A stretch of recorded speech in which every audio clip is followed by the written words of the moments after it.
श्री शिवाय नमस्तुभयम मित्रों, हर हर महादेव। आप सभी का स्वागत है हमारी YouTube चैनल शिव पुराण ज्ञान में। हमारी चैनल पर श्री पंडित प्रदीप मिश्रा जी द्वारा बताए गए सभी अचूक उपाय बताए जाते हैं। सही जानकारी के लिए हमारी चैनल को अवश्य सब्सक्राइब करें। एक पीपल के वृक्ष में 52,000 ब्राह्मण का निवास होता है। एक पीपल के वृक्ष में कितने ब्राह्मणों का निवास है? बोलो बोलो, जम के बोलो जरा। 52,000 ब्राह्मण का निवास एक पीपल के वृक्ष में होता है महाराज। शिव महापुराण की कथा कहती है, कभी मौका मिले कहीं पर तुम्हारे घर में, दीवाल में, तुम्हारे घर की आंगन में कहीं पीपल का पौधा अगर लग जाता है तो उसको ऐसे ही उखाड़ के नहीं फेंकना चाहिए। उसको उखाड़ कर ले जाकर कहीं जंगल में, कहीं ऐसी जगह जहाँ पर इस पीपल का भरण पोषण हो जाए, पानी मिल जाए और किसी पथिक को छांव मिल जाए, ऐसी जगह पर उस पीपल को निकालकर लगा देने से 52,000 ब्राह्मण के पेट भरने के बराबर पुण्य प्राप्त हो जाता है। एक पीपल के वृक्ष को रोपित करना। एक पीपल के वृक्ष में 52,000 ब्राह्मण का वासा होता है। जितनी ब्राह्मण को शुद्धता चाहिए उतनी पीपल के वृक्ष को शुद्धता चाहिए, उतनी शुद्धता। अब पीपल के वृक्ष की कोटर में सुवार्चा ने अपने बच्चे को पटक दिया और पति के लिए सुवार्चा खुद सती हो गई। पति के लिए सती तो हो गई, पर कोटर में पड़ा हुआ बच्चा बिलख रहा। उसकी केवल एक पिंड की आकृति का वो बालक पड़ा हुआ।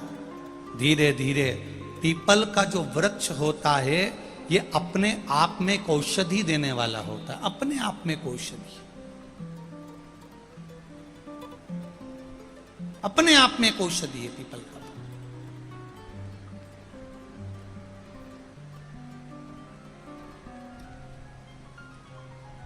कई लोगों को बड़ा आश्चर्य होता है, सीहोर वाले गुरुजी कुछ भी बताते रहते हैं। सीहोर वाले गुरुजी बता देते हैं पीपल के पत्ते का ये प्रयोग करो, बेलपत्री के पत्ते का ये प्रयोग करो।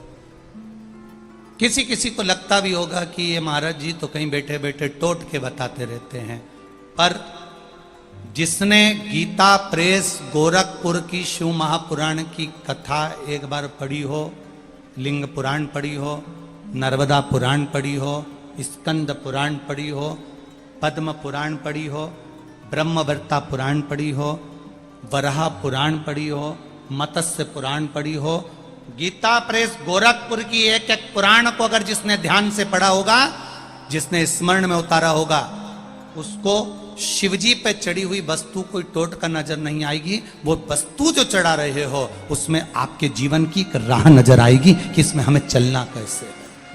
एक पत्र आया है बड़ा सुंदर, देखिए।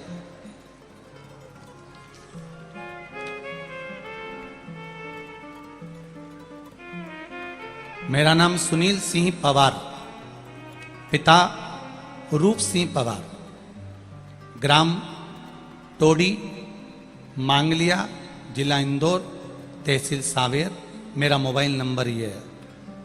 मेरा फोटो भी लगाकर भेज रहा हूं गुरुजी।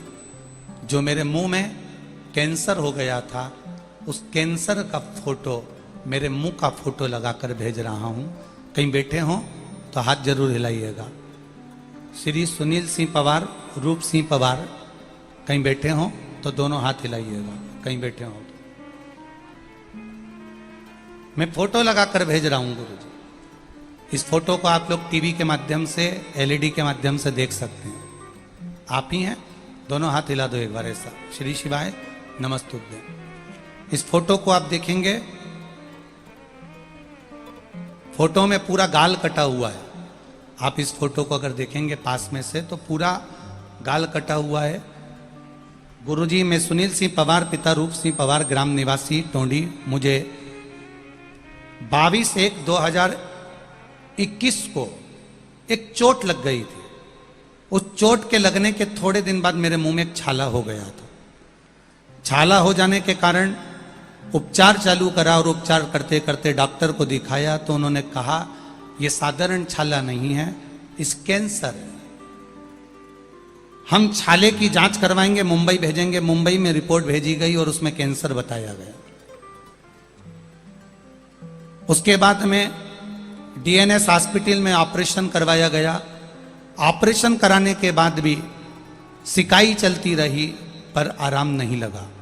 थेरेपियां चलती रही, कीमो चलता रहा, आराम नहीं लगा। मेरे परिवार के किसी व्यक्ति ने सुन लिया कि शिव महापुराण में महाराज बोलते हैं कि रुद्राक्ष का जल, अगर कुबेरेश्वर धाम का रुद्राक्ष है, उसको तांबे के लोटे में गलाकर उसको शिव जी पे चढ़ाकर उसका जल पीना चालू करो, उसमें आराम लगेगा। गुरुजी, मैं खुद सीहोर गया 9/4/2022 को, जब मेरे कीमो चलने लगे, मेरा शरीर ठीक नहीं हो रहा था, तब मैं सीहोर पहुंच गया। वहां पर अपने रिपोर्ट फाइल दिखाकर एक रुद्राक्ष लेकर आ गया। उसको मैं तांबे के लोटे में गलाता, शिवजी को जल चढ़ाता और वो जल मुख में पीकर थोड़ी देर तक रखता। गुरुदेव, मेरे सारे जांचें फिर चालू हुई और बाबा की कृपा से जो 1 साल से इतना तकलीफ में था, बाबा ने अब मेरा हाथ पकड़ लिया। एक भी कीमो नहीं हो रहा, एक भी गोली नहीं चल रही और मैं कैंसर के रोग से मुक्त हो चुका हूं। आज बाबा को यहां प्रणाम करने आया हूं। दोनों हाथ हिला दो भाई एक बार। श्री शिवाय नमस्तुभ्यम। बैठिए। हर हर महादेव। शिव तत्व इसी को कहते। मैंने अपना फोटो भी लगाया। ये शिव तत्व था। एक पत्र और बड़ा सुंदर है, देखिए। मेरा नाम पूजा मनोज चौहान, मैं रोलाए बेटमा के पास से हूं। 1 लोटे जल का क्या महत्व है गुरुजी? पूजा मनोज चौहान, जहां कहीं बैठे हो हाथ हिलाइएगा, दोनों हाथ अवश्य हिलाइएगा। पूजा मनोज चौहान, कहीं बैठे हो तो हाथ हिलाइएगा। 1 लोटे जल का क्या वर्णन करूं गुरुदेव? मेरी एक बेटी है, उसका नाम प्रियांशी चौहान है, मेरी 8 साल की है गुरुदेव। उसके बाद हमें कोई संतान नहीं हुई।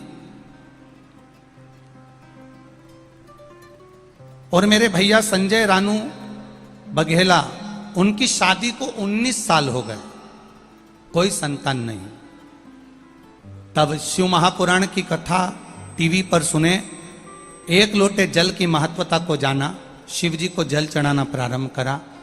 19 साल हो गए थे, संतान नहीं थी उनके यहां भी, और मेरे यहां 8 साल की बेटी होने के बाद कोई संतान नहीं थी। 24/4/2022 को हम लोग गाड़ी कर कर सीहोर पहुंच गए।